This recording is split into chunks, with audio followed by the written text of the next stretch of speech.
அனைவருக்கும் கணித வணக்கம். இப்போ பார்க்க போகிறது 7ஆம் வகுப்புக்குரிய கணக்கு 3ஆம் பருவம் பயிற்சி 1-2. அதில் 10வது கணக்கு பார்க்க போகிறோம். 3.8 சென்டிமீட்டர் பக்க அளவை கொண்ட சமபக்க முக்கோணத்தின் சுற்றளவை காண்க அப்படின்னு சொல்லி கொடுத்துருக்காங்க. முக்கோணம் வந்து சமபக்க முக்கோணம், பக்க அளவு கொடுக்கப்பட்டிருக்கு. சுற்றளவு கேட்டிருக்காங்க. சுற்றளவுக்கு என்ன ஃபார்முலா போடுவோம்?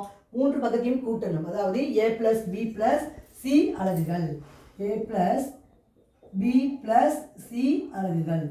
இப்போ பக்கம் ஒவ்வொரு பக்கமுமே எவ்வளோ இருக்குன்னு பார்த்தீங்கன்னா a என்பது 3.8 + 3.8 + 3.8. இப்போ பார்த்தீங்கன்னா மீட்டர் என்ன கொடுத்துருக்காங்க? சென்டிமீட்டரில் கொடுத்துருக்காங்க. சென்டிமீட்டர். இது 3ஐயும் கூட்டுறப்ப 8 8 16 16 8 24, மீதி 2. அப்புறம் புள்ளி வச்சுக்கிறோம்.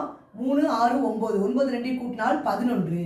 அப்போ 11.4 சென்டிமீட்டர். இந்த கொஸ்டினுக்குரிய ஆன்சர் வந்து என்ன கிடைச்சிருக்கு? 11.4 சென்டிமீட்டர். அதாவது சமபக்க முக்கோணத்தின் சுற்றளவு 11.4 சென்டிமீட்டர். புரிஞ்சுங்களா?